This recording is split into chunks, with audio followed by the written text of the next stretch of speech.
Kamusta pong muli mga kabayan? Si Kamanong po dito po sa Tambayang Makabayan. Nagbabalik po muli para po magkomento po sa inyo. Magandang umaga po muna, tanghali, hapon, gabi. Madaling araw po sa atin lahat. Saan man sulok ng ating bansa o mundo tayo naroon ay naway maingatan po tayo mga kabayan.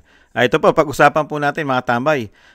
Ito pong nakarang halalan, di po ba? Landslide po, panalo po ang mga Duterte. Halos lahat po ng Duterte ay nagwagi po sa Davao City. Dito po, pinag-usapan po mga tambay, pinag-usapan po sa buong mundo, pati po ang mga news sa buong mundo ay pinag-usapan po ang pagkapanalo po ng dating Pangulong Duterte. Nagtataka po sila, pati po ang mga anchor o news anchor po ng ibang bansa ay nagtataka po bakit po nanalo landslide ang isang dating Pangulong Duterte na nakakulong o pinakulong sa ICC. Hindi po sila makapaniwala mga tambay. Dahil nga po pagdating po kasi sa ibang bansa, pag nakulong ka na, ay wala ka na pong power o sinasabing tiwala sa iyo ang mamamayan, lalo sa bansa nila. Di po ba? Dahil nga po ikaw ay, ang tingin po nila pag nakulong ka na, ay ikaw raw po ay masamang tao na. Ganyan po. Kaya po, pakinggan po natin itong balita po dito po sa ibang bansa na talagang hindi po nila matanggap o hindi po sila makapaniwala na bakit nanalo landslide pa ang dating Pangulong Duterte. Ito po ang kanilang balita. In custody at the International Criminal Court in The Hague. The Davao Election Board says Mr. Duterte won more than 8 times as many votes as his closest rival. He was the city's mayor for 2 decades before becoming president in 2016. The International Criminal Court issued an arrest warrant against him for crimes against humanity following his brutal war on drugs, which left thousands dead. He's currently awaiting trial.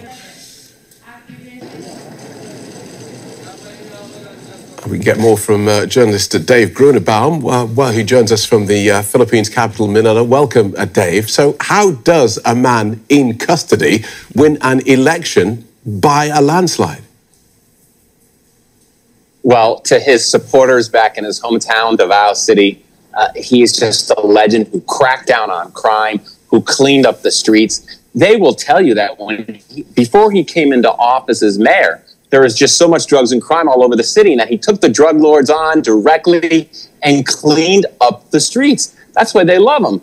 But obviously, you know, to his detractors, he's a cold-blooded killer. But in Davao City, they absolutely love him. And they came out in droves to show that support for him. As you said, he won by an 8-1 margin over his closest competitor. And the people down there, they're coming out to show not only their support for him, but to really send a message to the Marcos family, Ferdinand Marcos Jr., who's the currently president, because the people down in Davao City, they blame him for the fact that that Duterte is now sitting in the International Criminal Court because Marcos Jr., the president, he cleared the path for Duterte to be arrested and extradited. Okay, so Duterte being detained by the ICC because of the deaths that followed during his cleanup of the streets. So he's there. Who runs Davao while he's in jail in the Netherlands? So Duterte's daughter, Sarah, who's currently the vice president, she says they're actually talking to lawyers to see if there's a way that he can get sworn into office. They would have till the end of June to really figure this all out, hypothetically. So they're talking to lawyers to see, you know, if there's a way he could actually still be mayor while he's in detention in The Hague, thousands of miles away. But I spoke to several political analysts and lawyers here today who tell me there's just no way that's going to happen. That if the Dutertes really tried to make that happen, that it would be challenged in court ahead of time and that the courts would never allow that to happen.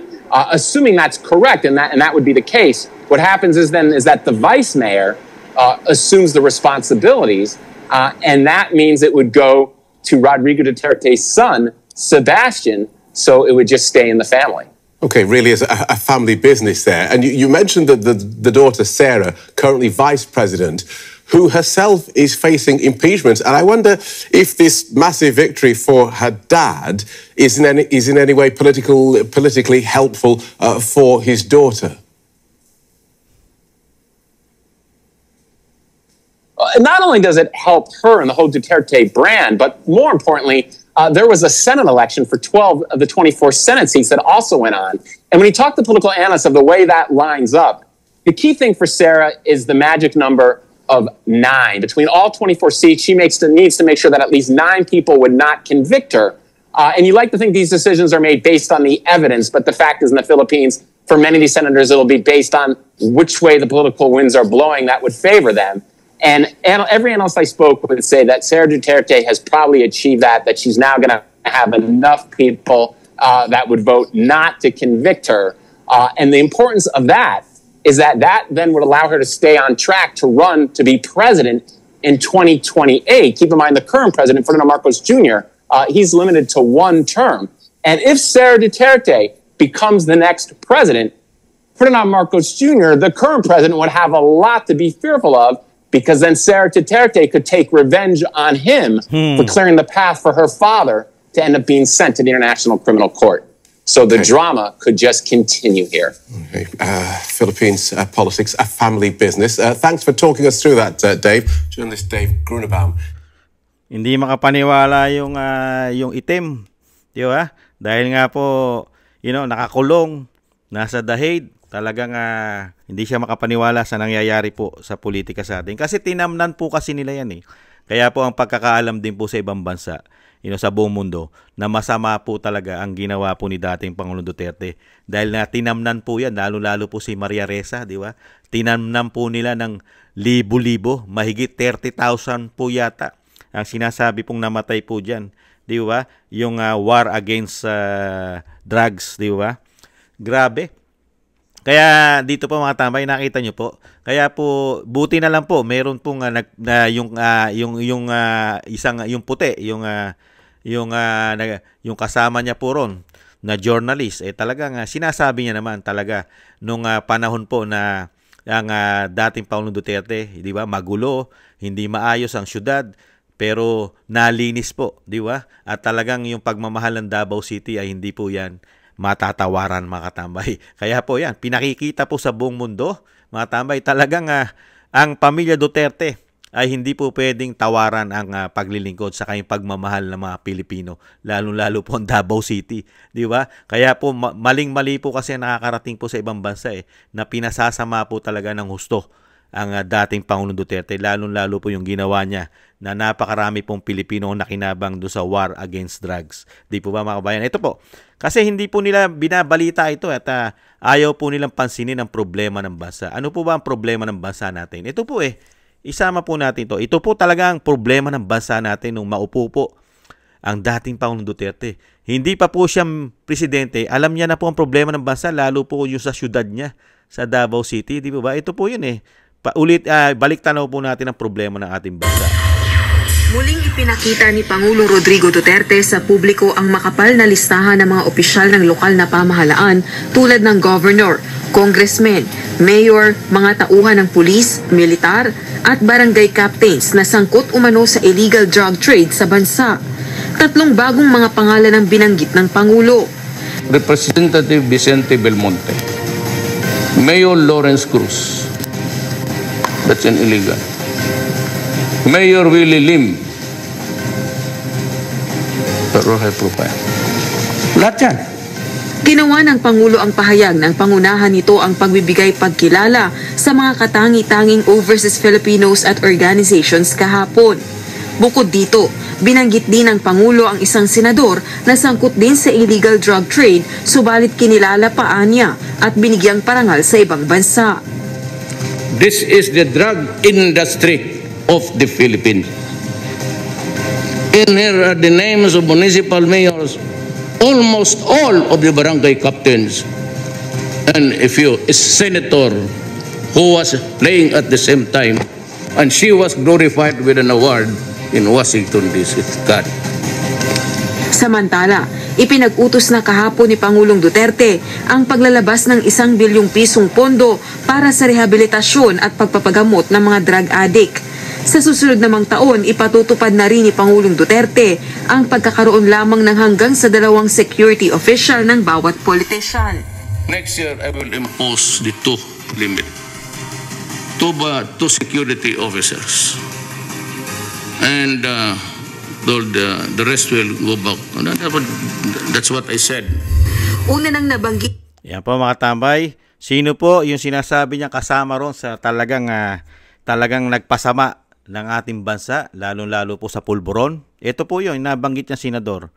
Ito po yun, ito po yung senador na sinasabi po at meron din po siyang issue. Habang kami po ay nakapark, ako ay tinawag ni Bantam, driver ni SOJ De Lima.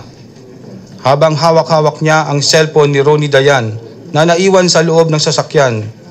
Nagulat po ako nang ipinakita ni Bantam sa akin ang video ni SOJ De Lima at Ronnie na may dalawang sex video. Ang isang video ay nagpupusing si SOJ malapit sa shower room na hubad-hubad. At ang isa namang video ay nag-BBJ si SOJ De Lima kay Ronnie Dayan. Yan po mga tambay, yan po ang sinasabi ni dating Pangulong Duterte na naparangalan pa raw po sa Washington DC. At inamin naman po nung senadora, yung dating senadora po siya, no, inamin niya po yung binibintang po ni Junel. Ito po, nagkaroon po sila ng relasyon ng kanya pong bodyguard. Driver bodyguard. Inamin po ni Senadora Laila De Lima. Ulitin po natin. Inamin po ni Senadora Laila De Lima na nagkarelasyon sila ng kanyang dating driver at bodyguard na si Ronnie Dayan. Yan ay sa eksklusibong panayam ni Maring Winnie Monsod sa programang Bawal ang Pasaway kay Maring Winnie na ipapalabas po ngayong gabi sa GMA News TV. Si Dayan ang isa sa pinangalanan ng mga tumestigo sa pagdinig sa kamera na bagman umano ng senadora sa umano'y kalakalan ng droga sa Bilibid. Sa panayam, inamin din ng senadora na tinulungan niya sa pinansyal na aspeto si Dayan pero hindi raw hanggang sa puntong pinagawa na niya ito ng bahay. Sinagot din niya kung ano ang dahilan sa pagkahulog ng kanyang loob sa kanyang driver bodyguard. Tumagal din daw ng ilang taon ang kanilang relasyon dahil nagtiwala siya kay Dayan. The question that arises in the minds of everybody is, why did she fall for a driver bodyguard? Just of a woman. How long did the affair last? A few years. We became so close. That's it, because I trusted him. And syempre na ano po ang loob ko. Yan po mga tambay, inamin niya rin po yung binibintang po ni Junel na talagang relasyon at nahantong pa sa video. May mga video pa silang malalaswa na kumalat. At may hawak din po yan. May hawak po si dating Pangulong Duterte yung mga video na yan. Nakita nyo po, sila po yung sangkot po sa illegal. Illegal po ang pinagkasakutan yan. Ano po yung illegal? Baka naman ibalik talaga po natin ulit yung illegal. Ito po yung illegal niyan Sangkot po siya dyan Yung sinasabi ng dati Bakit mo naman naipasok yan samantalang yan ang pinakabawal sa loob ng Bilibid? Ay, siyempre po may paspas po tayo sa Department of Justice ni Secretary De Lima po. Paano ka binasbasa nun? Dahil po doon sa security po niya, ang kausap ko at isang bisis ko po nakausap po si Secretary De Lima sa phone po, isang bisis po. Nakausap mo tungkol dyan sa Opo, pagpasok ng biro? May number po. Saan yung... At tagal-tagal kong hinahanap tong number na po dahil mula ni Reid po kami sa maximum, mabuti na lang Yan po, yung mga, iwag na po natin tuloy at alam na naman po natin yan. Binalik tanaw lang po natin. Nakita nyo po mga involvement niya po sa illegal na pulburon. At yan po, yan din po ang naging dahilan, di po ba? Kaya po ang dating Pangulong Duterte ay nasaan po? Nasa Netherlands sa ICC dahil po sa kanyang war against drugs, di ba? Yung sinatawag na war on drugs niya, di ba? Nakita niyo po. Nakita niyo po yung pattern. Kaya po yung nangyari pong ito, mga tambay, tayong mga Pilipino nakakalam. Tayo po alam po natin ang talagang tunay na dahilan at tunay na problema ng bansa dahil tayo po ay nasa ating bansa. Hindi po ang mga banyaga. Yung mga banyaga, wala po sa bansa natin yan. Kung ano lang po ang iyahatid din po ng balita, katulad po, inadapt po nilang inadapt dahil po 6 na taon pong binakbakan po yan at sinaraan po ng mga sinatawag po di umanong liberal, dilaw, at pink at kasama pa ang mga makakaliwa. Pinagtulong-tulungan po na pasamain po ang war against drug o war on drugs ng dating Pangulong Duterte. Pinasama po nila ng pinasama yan, lalong-lalo po sa ibang bansa. Kaya nga nakita po natin, pati po ang ibang bansa, di ba? Ang news, ang balita nila ay hindi po nila matanggap at hindi po sila makapaniwala na nanalo ng landslide ang isang nakakulong sa ICC dahil puro sa kaso niya na war against drug. Di ba? Yung war on drugs niya. Paano po sasama? You know? Dahil meron po bang masama na yung bayan mo, yung bansa mo, ay linisin mo sa pinagbabawal na pulburon dahil nga po nakakasira ito lalong-lalo sa ating pagkatao. Magiging gago ka at buwang. 'Di ba? Lalong-lalo ang iyong isip, 'di ba? Ngayon nga po issue 'yan eh, 'di ba? Issue sa First Family, yung pulburon na 'yan. Kaya nga nagkakawindang-windang po ang mga desisyon yata at sinasabing pati sa batas ay hindi yata sila sumusunod. 'Di ba? Dahil nga sa issue na gumagamit din daw po di umano ng mga pulburon ng mga ito. Di po ba? Nakita po natin yung dating Pangulong Duterte, binibigyan niya pa rin ng pagkakataon itong mga tao na ito na tumangkilik, nagamit at talagang ang narco-politics sa atin ay grabe. Ginamit po at talagang ginawa na po nilang negosyo at yung mga nasangkot po dyan at tumangkilik dyan sa pulburon. Ano po ginawa ni dating Pangulong Duterte? Binibigyan niya ng pagkakataon, di po ba?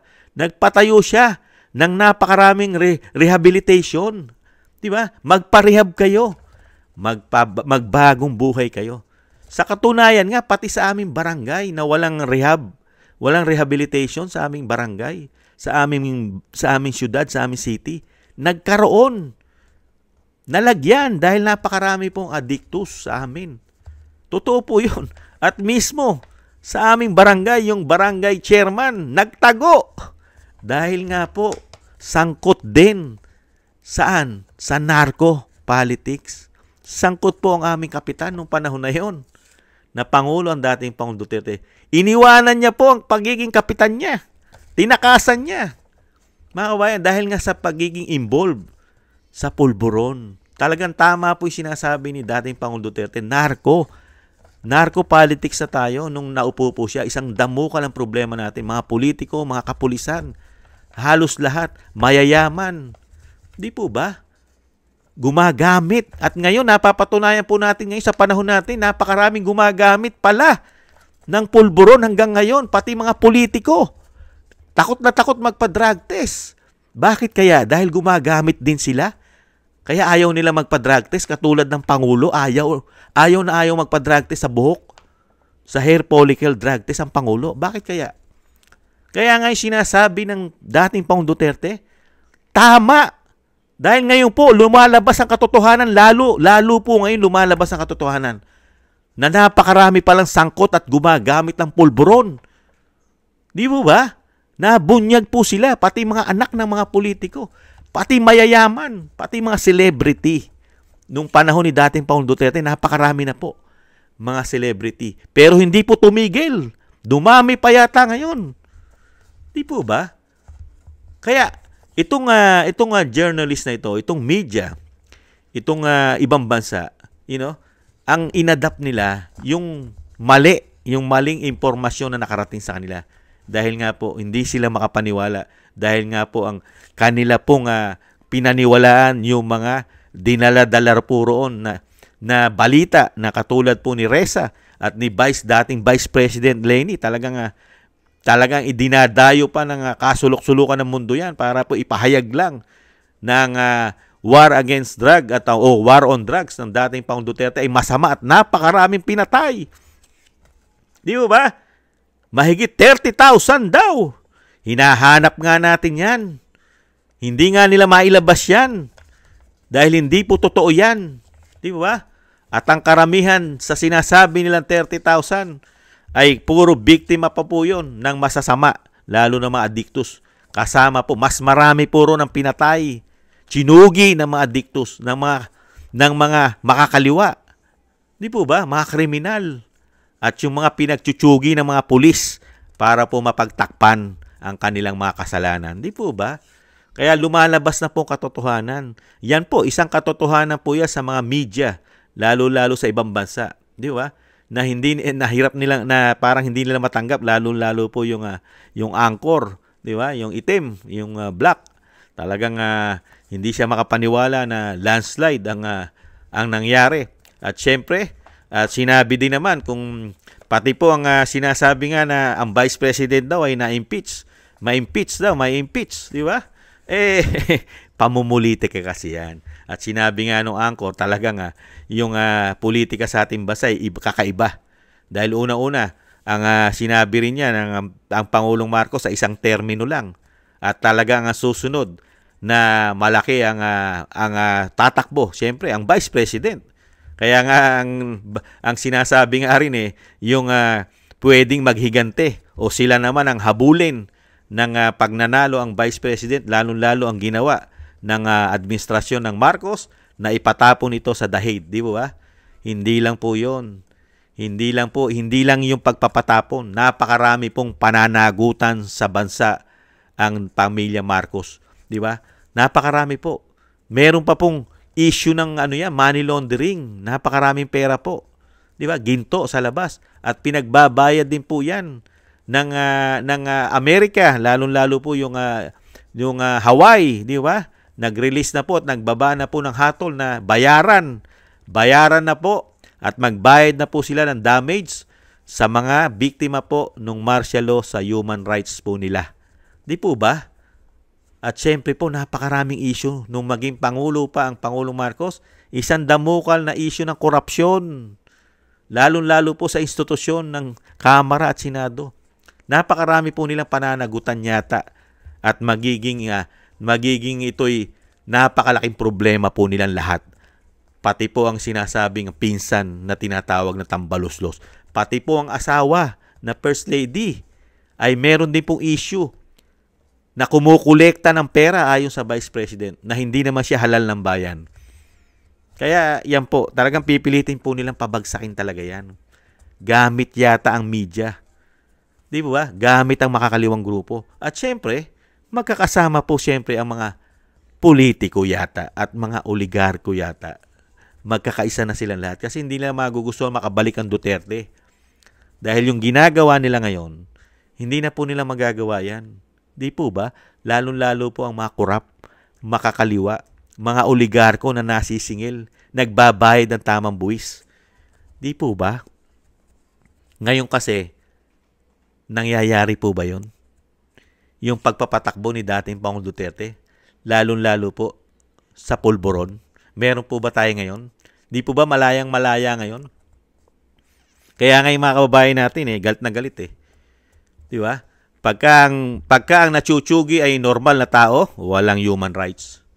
Pero pagka ang nachuchugi ay mga addictus, galit na galit ang human rights. Hindi ba kayo nagtataka? Ganyan po ngayon sa ating bansa. Mas pinapaboran yata sila dahil daw ang Pangulo ngayon ay kaisa yata nila, di umano.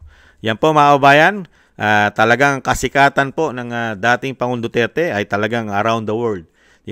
Sa kabila ng alam naman po natin, nakatanim na po sa ating isip at sa ating puso ang magandang paglilingkod at tayo ang nakinabang na may hirap sa kanyang mga programa.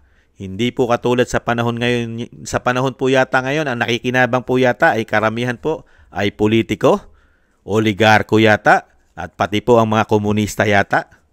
At syempre po, kasama yata ang media at yung mga trolls na nakikinabang. Sila po yata nakikinabang ngayon sa ating bansa.